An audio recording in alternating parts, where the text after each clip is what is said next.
I'm kind of curious to walk this through for a minute, just because I think it would be informative for people trying to figure out how to do a much harder feat, in my opinion, which is try to do this in like the public investor market, with moonshot ideas. Obviously, this is why Google X exists, is because the investors are just much short-term minded. But let's imagine I'm at Google and I come in and I say, well, I've read Richard Feynman's paper all the way. What is it? There's a lot of room at the bottom or something. And I would like to build self-replicating nanobots. And I've read the paper and I can paint to you a picture that it's really important, and it unlocks many technologies. I mean, we could build better silicon processors with this. We could do healthcare with this. It's one of those victory conditions. It's like energy. You solve this, you can manufacture anything. We'll live like the Jetsons, where literally food is just a bag of atoms coming in and it's assembled in the right way. And then you get whatever you want out, perfect nutrition, what have you. So I don't think it's hard to articulate how lucrative and how valuable it would be. It's extremely unclear, that this would ever work. And so Feynman has a nice paper where he explains it like he does to almost to a child. And he says, just make robots that make smaller and smaller things periodically. And so let's imagine I present this to you, but now what I'm interested in is it's like 3-4 months in, and I have, to your earlier story, I have, just like a very toy example, we can manufacture maybe like silicon wafers, which you could do with traditional manufacturing techniques, but it's neat. What happens now at the Google X meeting? Sure. So you would have come into the meeting with, yes, your prototype, and shown us kind of why that was important, but more importantly, not all the things that the prototype was doing well and perfectly at that point, but you would come in with lists of all the things that you had learned and all the things that you had been wrong about. So at that stage, and really for the first few years of any ambitious venture like this, what we're listening for as leaders and coaches at X is, are you learning as hungrily as you can? Are you experimenting in these really smart, beautiful ways that is helping you de-risk the core problem? And this comes back to the find your monkey idea. So to unpack that a little bit, so this grew out of Storyteller, who's the captain of Moonshots at X. He tells a story about what if you were asked to, if your big project was to teach a monkey to recite Shakespeare while standing on a pedestal. And as I said, most humans would go build the pedestals because it makes your boss feel good, there's progress, yay. But it hasn't taught you a thing about whether or not the monkey can stand on a pedestal and recite the Shakespeare. And so we've used that repeatedly with our teams as a way to say to them, what are the biggest, riskiest things that you are facing? What are the biggest questions that you need to answer? And give us a stack rank. Like the activities that you were taking on, the experiments that you were running should match up with the highest risk on your list right now. And so really what we're listening and looking for is is kind of inside your mind and soul as an entrepreneur, like, how are you approaching the problem? And how deep is your understanding of it? And are you uncovering anything that says, you know what, this just isn't going to work, or you're coming at it in a way that's not actually going to get you all the way to the end? It might just kind of get you another couple of years and then you run into another dead end. So it's really just like unpacking some of the assumptions and the hypotheses that you're operating on, and really helping you kind of design the next set of experiments to teach you. So that's interesting. So my understanding is so I've come to you and with my self-replicating robot, and really what you're looking for in me is not even the amount of progress I'm making, but counterintuitively, you're just looking for my learning rate. That is to say, the amount of ways I've kind of changed my thinking, updated my model on various things. Is that right? That's right. And that's counterintuitive and unlike how most kind of meetings with your boss tends to go in the professional world. Exactly. That's very interesting. Another thing I'm curious about is what exactly am I asking for with my self-replicating robot? So say it's been 3 months. What am I asking you for at that point? Am I asking for enough financing to run it for a year, for 10 years, for a day? How does that work? Yeah, so at X, and this is one way we're quite different than say if you're raising venture funding. So venture funding, the entrepreneur is kind of deciding what they want. They're looking for tranches of money basically to buy themselves independence until they have to go out and raise some more. So at X, we ask Xers to operate under much, I think, smaller and scrappier amounts of money so that teams use the money for learning and not for scaling the operations of a business. Now, there are some people, some entrepreneurs who really want to move very quickly to the stage where you have products in market, customers that you're taking care of, you're scaling your operations. Like there are a lot of entrepreneurs for whom like that's their jam. And so, well, that's also how you get WeWork, but that is a particular way to build and grow a company.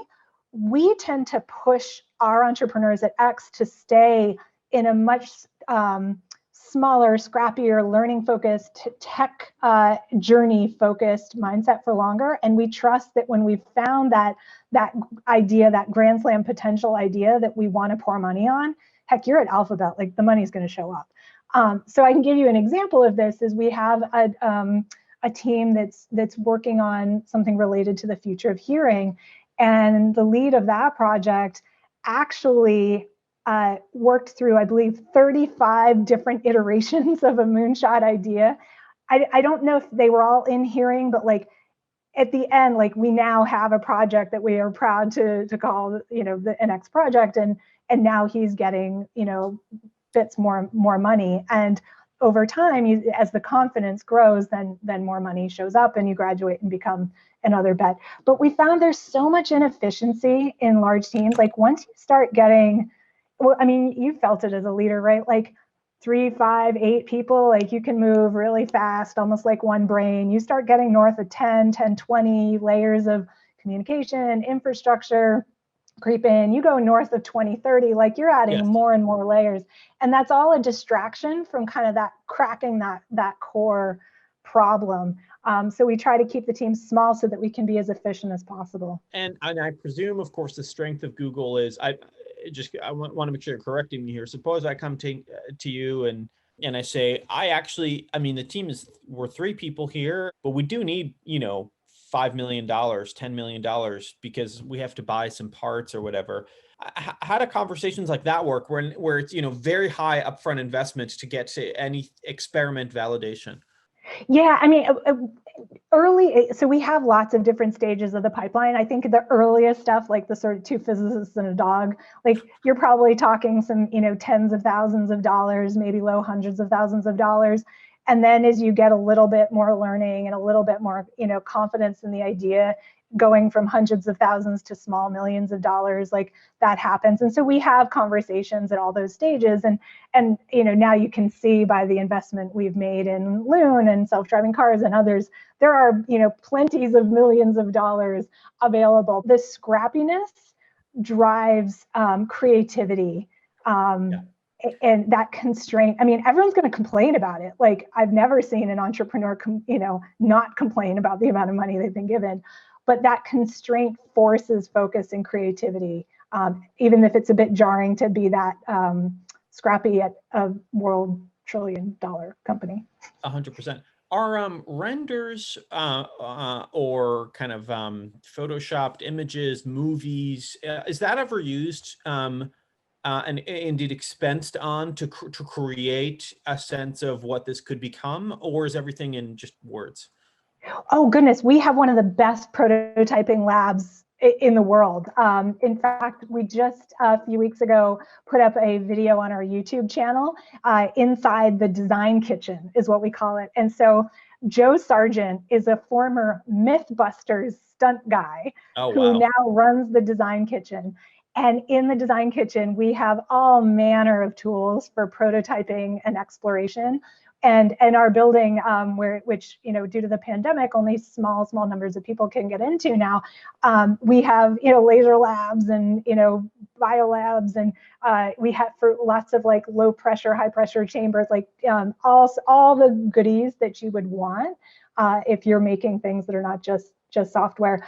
And then we do also use visual design tools. My team often gets tapped for storytelling, because often the story you tell yourselves as a team is itself kind of a very strategic and inspirational process. So yeah, all those tools we use. Now, as a storyteller, I'm curious to get your take on one particular thing for my nanobots project, but also more broadly, I think across all areas of biology. I think it's one thing to try to get, mankind excited about a self-driving car. I can see it, I can visualize it. A loon is incredibly scenic, especially the way you guys rolled it out in New Zealand, to your point, who doesn't want to travel there? Yet if you're working on, say, synthetic biology, if you're working on nanobots, the whole point is that it's really small. So how do you think about, getting people excited about that, given that size issue? Yeah, so those are the situations that my team loves to kind of work on, because they're kind of intellectual and emotional puzzles.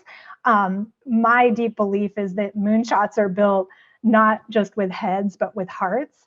And so much of what my team tries to do, and what every entrepreneur needs to do, is really get people to believe, to show up and be like, I either explicitly, I support you, here's money, here's partnership, here's advice. Or in many cases with very radical, risky new technologies, we just need people to be like, okay, I see what you're doing. I think you're kind of crazy, but I'm not going to stand in your way right now.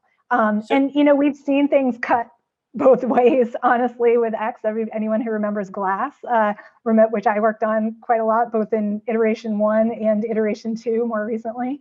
The pendulum of opinions swinging wildly from Monday to Friday, like best thing in the world, worst thing in the world.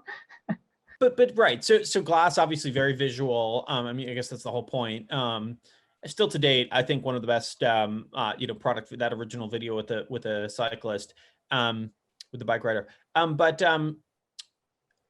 say I'm working on, say, something with biology, to your earlier example.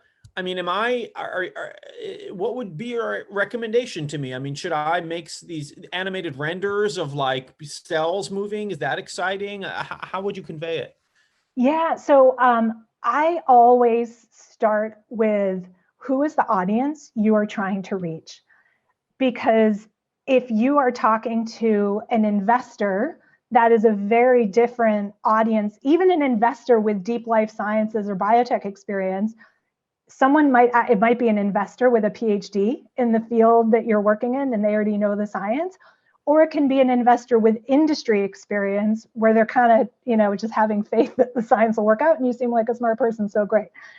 So an investor audience is very different than if you're asking someone to be on your board. So perhaps you are talking to an academic who, again, might be able to speak science with you, but they don't know as much about commercialization. And so how do you find that common bridge? Or maybe you're bringing someone onto the board who is from industry, and you need to explain your vision so that they feel like they're spending their time on something that has commercial potential. Or maybe you're preparing for the kind of ethics, you're trying to do a research study, and you have to prove that you've thought through all the things you need to get through the ethics and IRBs, the independent review boards. Like, that's a very different communications task. So in every case, start with your audience, and then from there, understand what it is that you want them to think, feel, or do after they've engaged with you. And then think about what you're based on that goal, and what shift you need them to make, do something for you, or just stay neutral, or whatever. Then you start to get into, okay, what might be the right moments and tactical vehicles to do that? What are the kind of most important messages? The easiest thing in the world is if you can't write down on a Post-it note in 3 little things, like what you need someone to think or feel or do, like you got more thinking to do on your own side before you even get to thinking about what you're going to say to them.